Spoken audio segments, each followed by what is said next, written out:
Au nom du Père et du Fils et du Saint-Esprit, ainsi soit-il. Je crois que c'est pas beaucoup mieux, la lumière n'est pas excellente.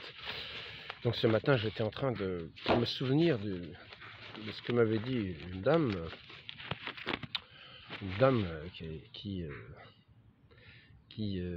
me disait que c'était une guerrière. Alors, c'est vrai que ça me paraissait un peu drôle parce que moi je ne suis pas quelqu'un de très solide, mais en plus elle m'arrivait en dessous ici comme ça.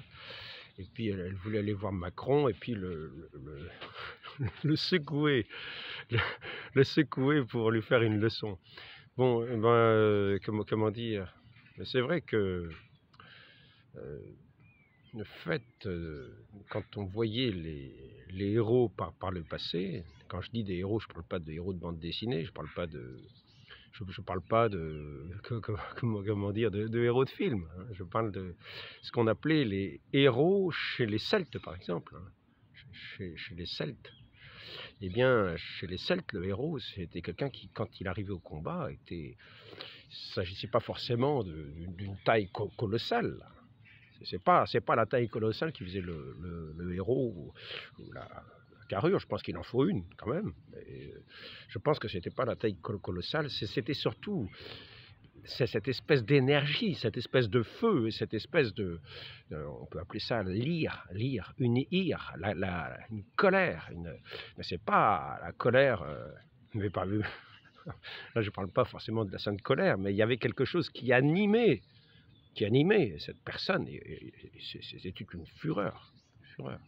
C'était irrésistible, hein. C'était un déchaînement, hein, comment dire. Mais c'est ça qui faisait le héros celte,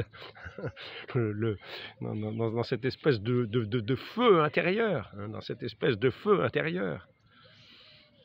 Alors donc, c'est vrai, c'est pas forcément ni la taille, ni ceci qui fait qu'on peut avoir un feu intérieur et être combattant, combatif.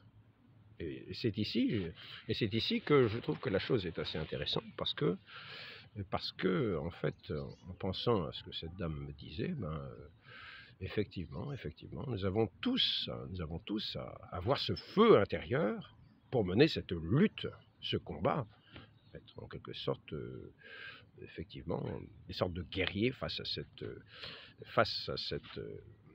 ce monde.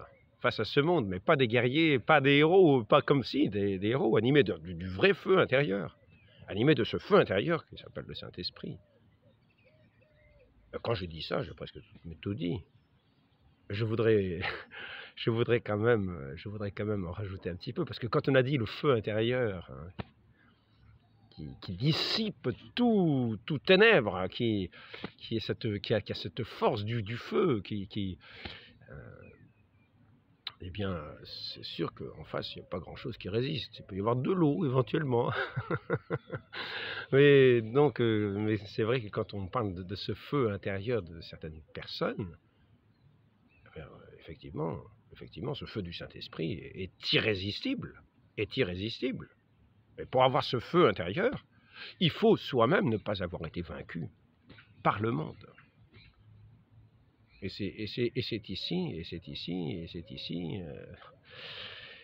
ici une des choses importantes, parce qu'effectivement, nous voyons que par la confirmation, nous entrons dans cette milice sainte, cette milice du Christ, cette milice sainte.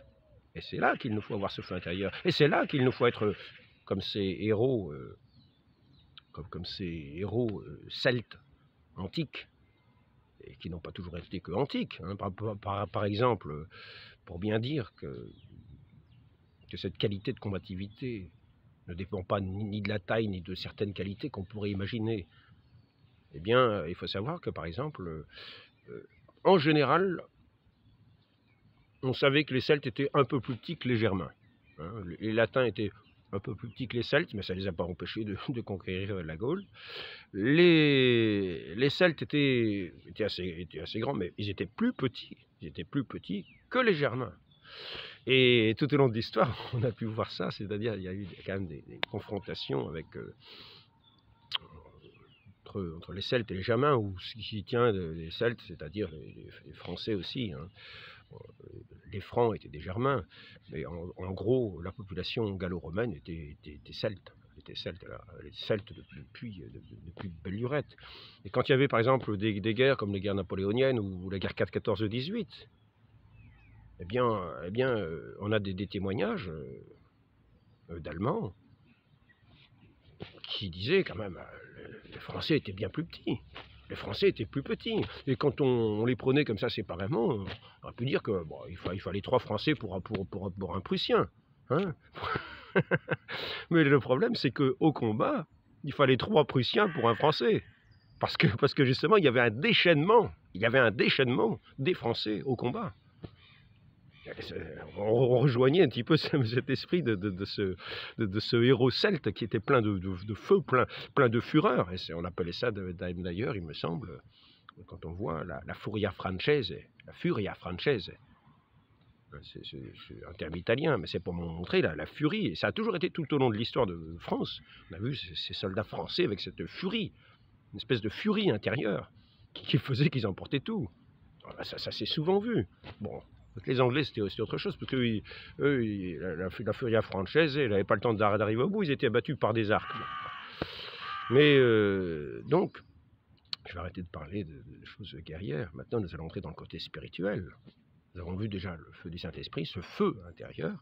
Je voudrais, par rapport à ça, pour cet entretien, me servir de cantique du Père de Montfort, qui dans ces 3 vertus théologales, nous donne un petit peu une idée de cette manière que nous avons d'être face au monde, pour être vainqueur du monde. Pour être vainqueur du monde. Il y a un combat à mener, il y a une lutte à mener. Pour avoir la couronne, il faut avoir mené le combat, le bon combat. Pas n'importe quel combat. Il ne s'agit pas de mener des batailles inutiles. Non, non, non, non. Nous avons une lutte contre le monde à faire. Et il s'agit de la mener avec les armes requises. Les armes, je vous ai déjà dit, on peut dire, les armes du Saint-Esprit. Nous voyons que la première, une des premières, bon, le premier, c'est le Christ. Le premier, le vainqueur, c'est le Christ. Et par lui, nous sommes tous vainqueurs. Et l'étendard de la victoire, c'est la croix. Il a remporté la victoire sur le monde dans cette charité parfaite qu'il a fait obéissant à son Père, témoignage de l'amour de son Père, cette victoire de l'amour sur le monde, dans son obéissance jusqu'à la mort sur la croix. C'est fait le dernier parmi les hommes. Et tout cela, c'est la victoire sur le monde par l'amour. Là, c'est le vrai combat. C'est ce vrai combat de la victoire. Et nous, notre trophée, c'est la croix. C'est la croix du Christ. Maintenant, c'est cet étendard-là. Nous combattons sous cet étendard-là.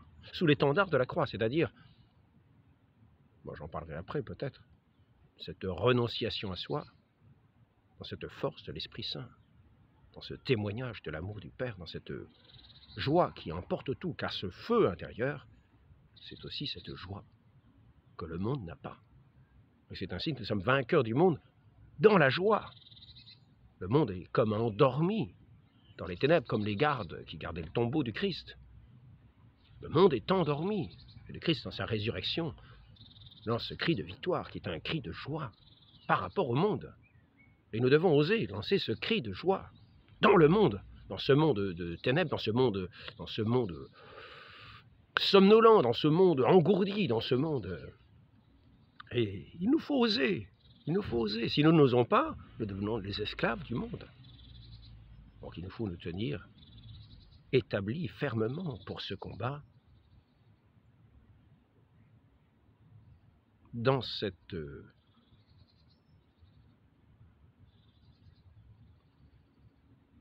force, de ce Saint-Esprit qui nous donne d'oser la victoire. dans la foi, dans l'espérance et dans la charité. La première, après le Christ, celle qui nous a valu de recevoir le Christ, qui est le chef de cette milice, et nous disons Auguste, reine des cieux, maîtresse des anges, qui avait reçu de Dieu le pouvoir et la mission d'écraser la tête de Satan, donc la chef de cette milice, c'est notre Sainte Mère, c'est la très sainte Vierge Marie. On dit d'elle qu'elle est forte comme une armée rangée en bataille. Donc voilà où nous en sommes, voilà où nous sommes, dans quelle armée nous sommes. Et voilà le combat que nous avons à mener face au monde, face à ce monde qui mène aussi ses combats à sa manière. Et nous avons en face, dans ce monde, en face, des gens qui montrent des qualités que souvent les chrétiens n'ont pas. Je voudrais, par exemple,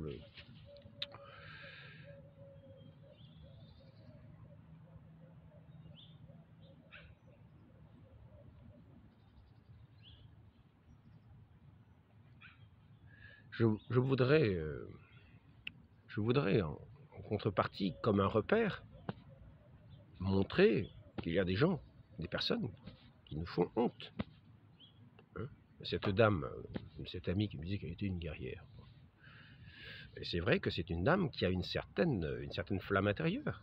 Une certaine flamme intérieure, on la voit, elle est souvent en mouvement, elle n'hésite pas à se déplacer, elle n'hésite pas elle a comment dire, elle est souvent auprès des prophéties, à vouloir les faire connaître, à les répandre, alors elle va auprès des gens, etc. Elle dit des choses qui ne plaisent pas, elle est souvent, quelquefois, un petit peu en bisbis. Elle entre quelquefois en bisbis. Mais oui, mais c'est d'une certaine manière un petit peu ce feu intérieur-là que nous voyons et qui fait qu'elle est toujours en mouvement. Elle est toujours en mouvement. Mais il y en a d'autres qui pourraient nous être des exemples. Moi, par exemple, il y a ces dames qu'on appelle ces fémènes. Les fémènes. Mais elles osent des choses que les chrétiens n'osent pas. Et d'une certaine manière, elles nous montrent un exemple, elles nous montrent en exemple la manière, non pas dans les formes, ni dans, ni dans les buts à atteindre, mais en tout cas, elles nous montrent que ces personnes-là osent des choses que bien peu parmi les chrétiens oseraient face à ce monde qui est un monde qui tient qui va pour asservir l'humanité. Mais ces personnes-là sont du côté de l'asservissement. Elles vont pour enchaîner le monde au monde. Ces personnes-là, on appelle les fémènes, elles mènent un combat à l'envers. Elles mènent un combat à l'envers, mais avec une certaine virulence, avec un certain courage. Et nous pouvons, de ce point de vue-là, les prendre en exemple. Alors maintenant, il ne s'agit pas il s'agit de faire exactement l'inverse. C'est-à-dire de ne pas entrer ni dans les blasphèmes, ni dans les insultes. Mais par contre, par ce courage qu'elles montrent, par cette virulence dans leur action, par cette, comment dire, il ne s'agit pas d'être virulent, hein, mais nous avons un combat à mener. C'est-à-dire qu'il nous faut nous maintenir. Le principal de ce combat consiste à nous maintenir à la cime des vertus, de ne pas baisser notre regard, un petit peu comme Moïse, qui, quand il a les bras levés, eh bien, l'armée ennemie, quand il a les bras levés et qu'il prie, l'armée ennemie est vaincue. Et dès qu'il fatigue et qu'il commence à baisser les bras, eh ben, c'est l'armée adverse qui prend le dessus.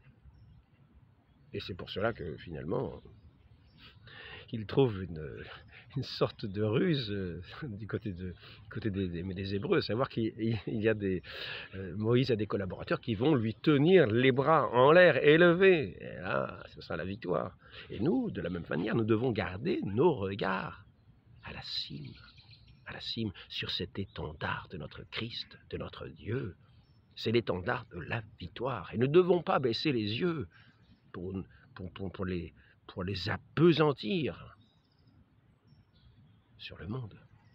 Nous devons garder notre regard sur cet étendard de la victoire en lequel est toute notre force pour l'emporter sur le monde et non pas pour être esclaves du monde.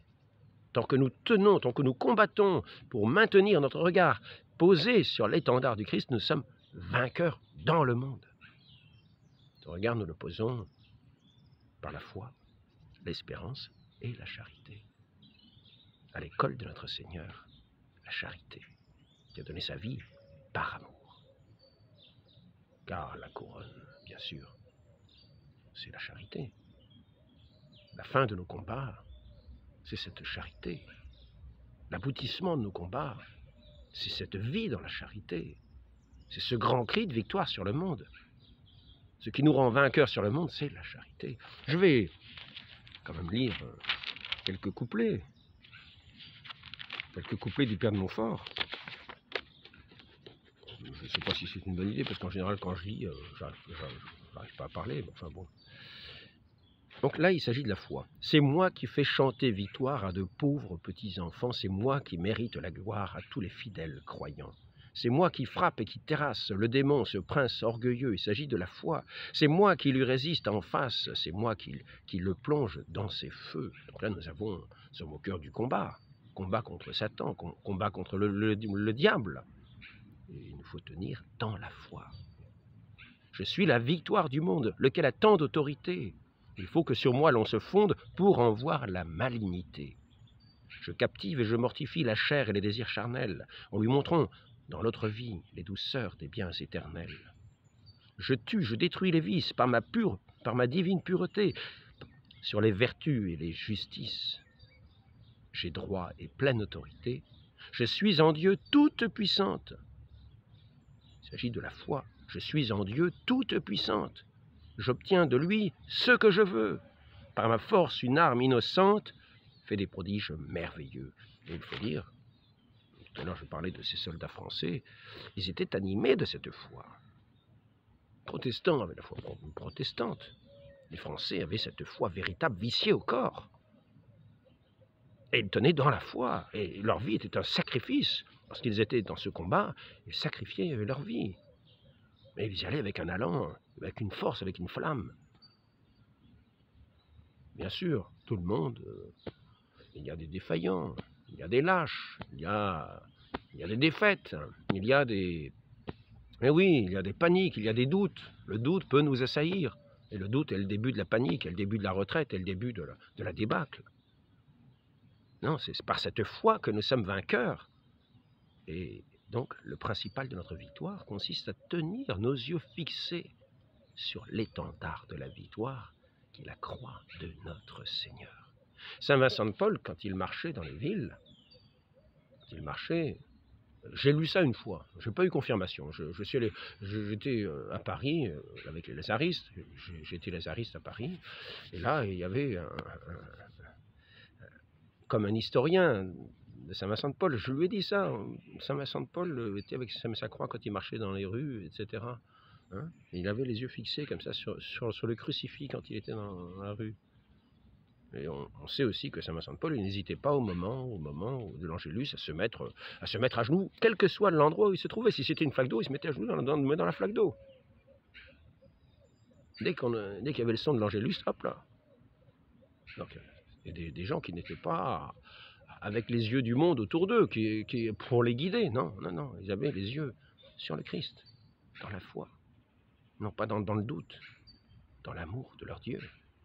C'est là le fondement de la victoire. Le fondement de la victoire sur le monde. Et nous devons être, effectivement, ces guerriers et ces guerrières.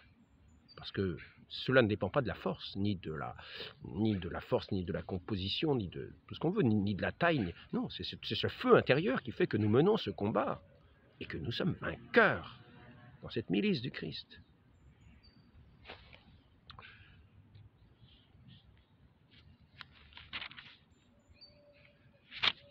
Nous avons l'espérance. L'espoir peut-il être frivole dans ce que Dieu même a promis? nous espérons. Nous avons foi dans le Christ et nous espérons parce qu'il a promis. Notre espérance est encore dans cette croix, dans cet étendard. Il a donné sa vie et nous espérons en lui, voyant l'amour qu'il a donné pour nous. Et nous savons qu'il ne manquera pas à sa promesse. L'espoir peut-il être frivole dans ce que Dieu même a promis? Il est fidèle à sa parole. Il est le meilleur des amis. Quiconque, là c'est le cantique du Père de Montfort, quiconque a mis sa confiance en Dieu n'a point été confus. Dieu même a mis surabondance. L'homme a toujours reçu de plus. Je rends une âme inébranlable, comme une tour, comme un rocher. L'ennemi le plus redoutable ne peut pas la faire broncher. Et voilà, au cœur de ce combat, au cœur de cette victoire, au cœur de ce combat où il nous faut être comme ces héros celtes, dans ce déchaînement, et effectivement, dans ce feu de l'amour, ce feu victorieux de l'amour, qui lance ce cri de joie dans ce monde endormi, dans ce monde appesanti, dans ce monde esclave, pour briser les chaînes. Il faut lancer ce cri de victoire dans cette espérance. Ces chaînes vont être brisées. Je rends une âme inébranlable comme une tour, comme un rocher. On jette l'ancre dans l'orage afin de ne pas submerger. Je suis l'encre de l'homme sage au milieu du plus grand danger. Avec moi, tout devient facile. On est content, on est joyeux. On est un aigle, on est agile. On a des ailes pour les cieux. Voilà l'espérance. L'homme n'est de nulle durée. C'est un vent qu'on ne peut garder. C'est une écume bien parée.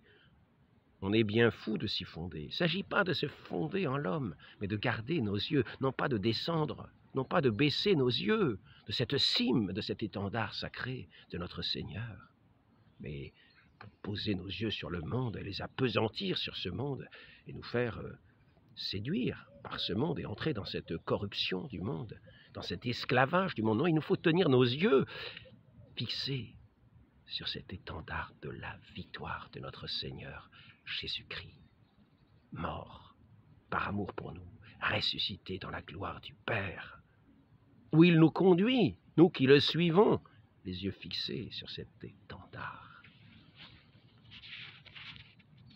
Donc il s'agit de combattre. Nous avons un combat à mener, ce n'est pas un combat de ramollos. Ceux qui sont des ramollos sont ramollis, n'emporteront jamais aucune victoire. Pour remporter la victoire, il nous faut une épée bien tranchante. Une épée non pas à rouiller, mais cette épée éclaire dans la pureté du regard. Cette épée qui n'est pas émoussée au contact du monde. Cette épée de cette charité pure. De cette charité pure qui est vainqueur du monde. Et alors nous allons voir maintenant la charité. La charité avec le Père de Montfort. La charité. J'ai seul vaincu, mais sans guerre, ce redoutable roi des cieux, par la charité. Je l'ai fait homme sur la terre pour y sauver les malheureux. Voyons là aussi la Vierge Marie. On pourrait lui appliquer ces paroles. J'ai seul vaincu, mais sans guerre, ce redoutable roi des cieux.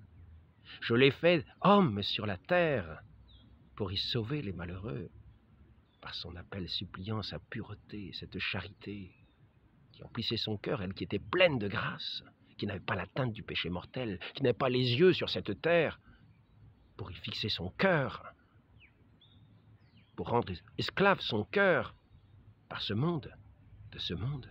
Non, elle avait ses yeux, son regard tout entier en Dieu. Elle était capable du Saint-Esprit. Elle qui a vu ce messager de Dieu lui apporter ce message, dans sa foi, dans son espérance et dans sa charité, elle a fait descendre ce Dieu sur cette terre. Je l'ai fait homme sur la terre pour y sauver les malheureux. Parmi les vertus, je suis reine. Elle ne marche qu'après moi. J'ai tous les biens en mon domaine. Dieu même obéit à ma loi. Et tout cela, nous pourrions encore l'appliquer à la Vierge Marie, la très sainte Vierge Marie. J'ai tous les biens en mon domaine, elle qui est pleine de grâce.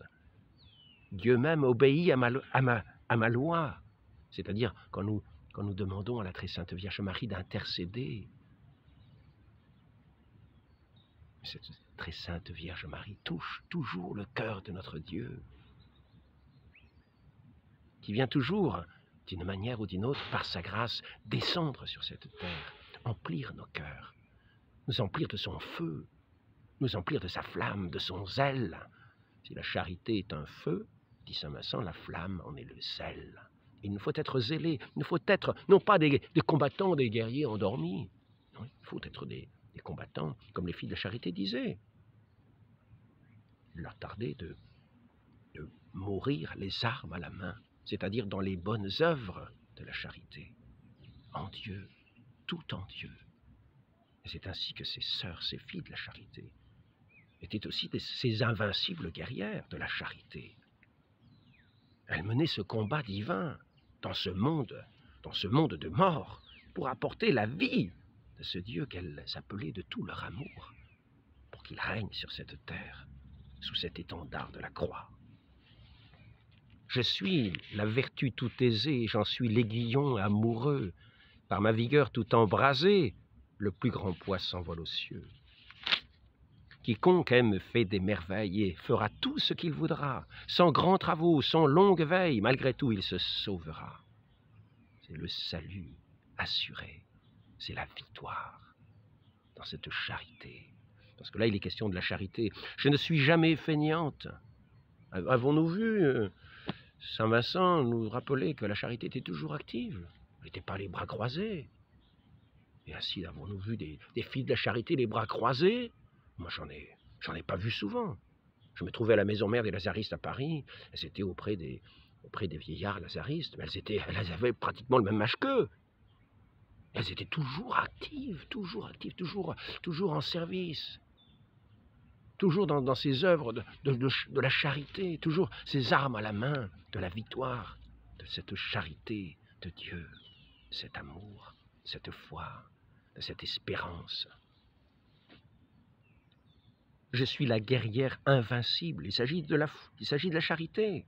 Je suis la guerrière invincible. Invincible, parce que c'est contre ce monde qui n'est rien, qui n'est qu'un néant. Cette charité est tout. C'est la victoire même. Je suis forte comme la mort. Rien de si fort, de si pénible, que je ne vainque avec effort.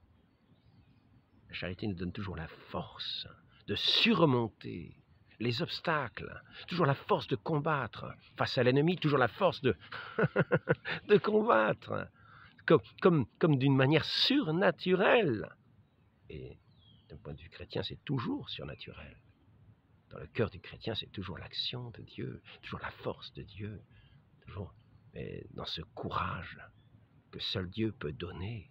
C'est pour ça que les soldats français étaient si vaillants au combat quand ils avaient la foi.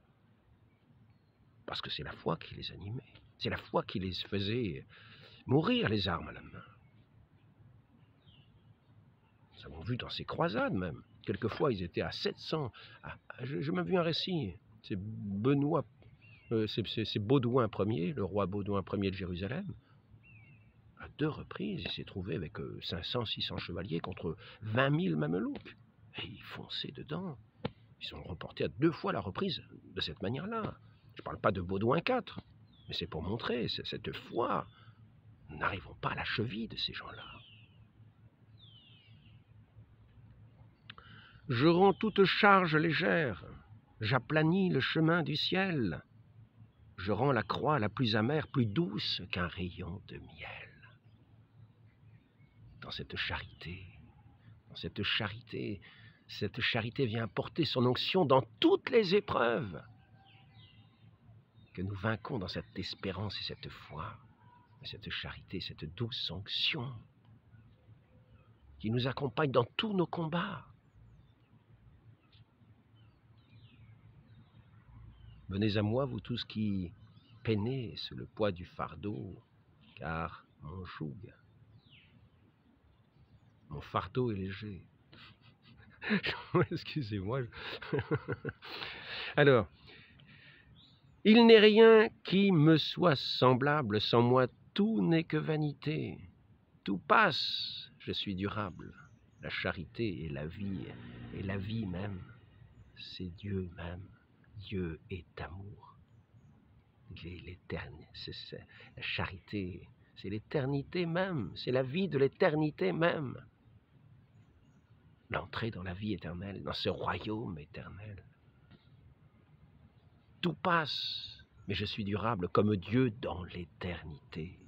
5 choses me font la guerre, la chair, la propre volonté, l'amour du monde et de la terre, la paresse et l'iniquité. Lorsque nous abaissons nos regards, lorsque nous les abaissons de cette cime sublime, de l'étendard de la croix pour les poser sur la terre et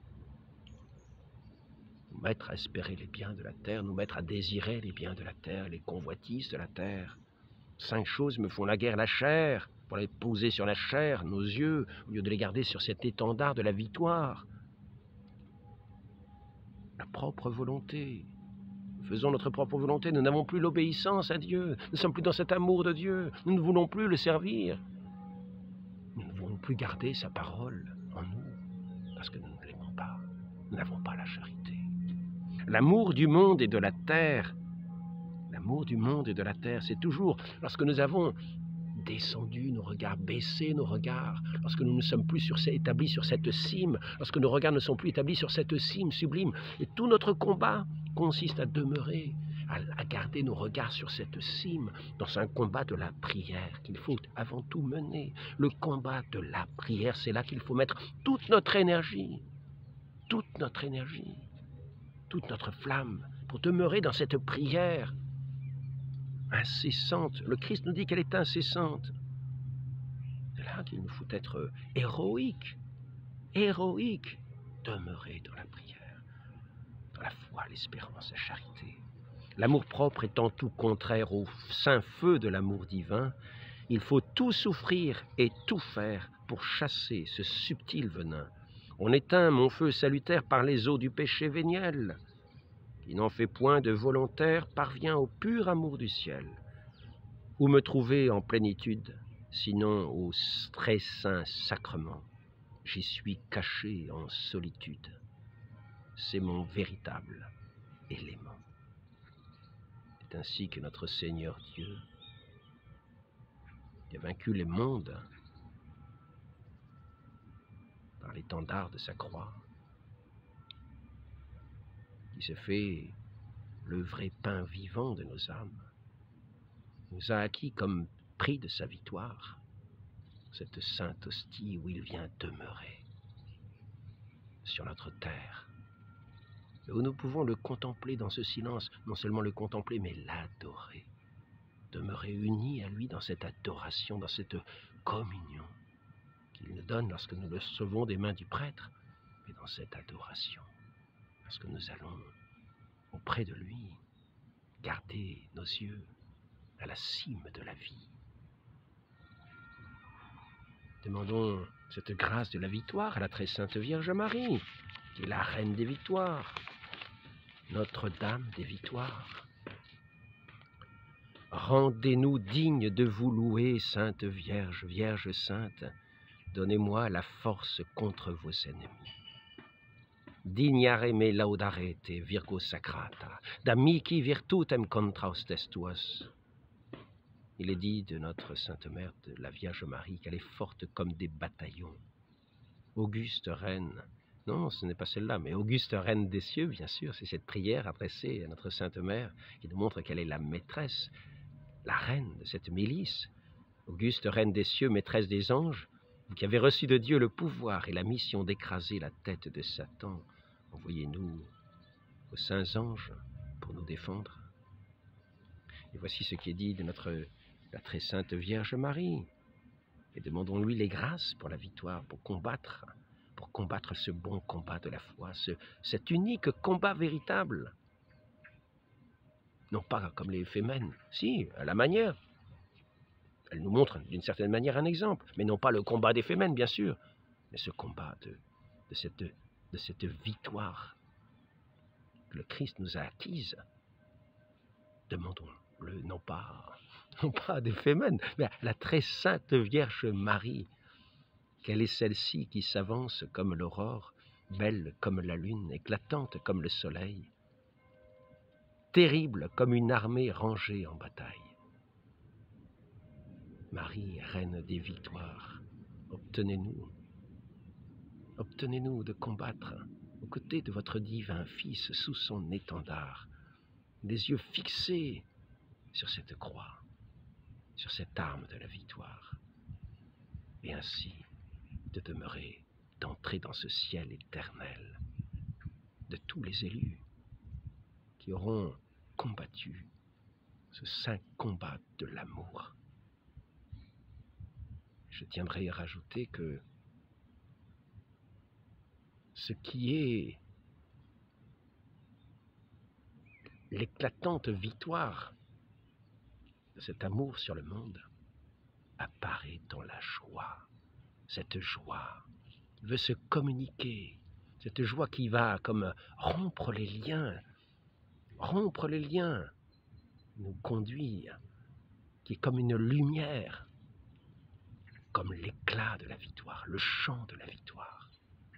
Obtenez-nous, très sainte Vierge Marie, de parvenir dans votre royaume céleste, dans ce chant de joie de la victoire. Ainsi soit-il, au nom du Père et du Fils et du Saint-Esprit, ainsi soit-il.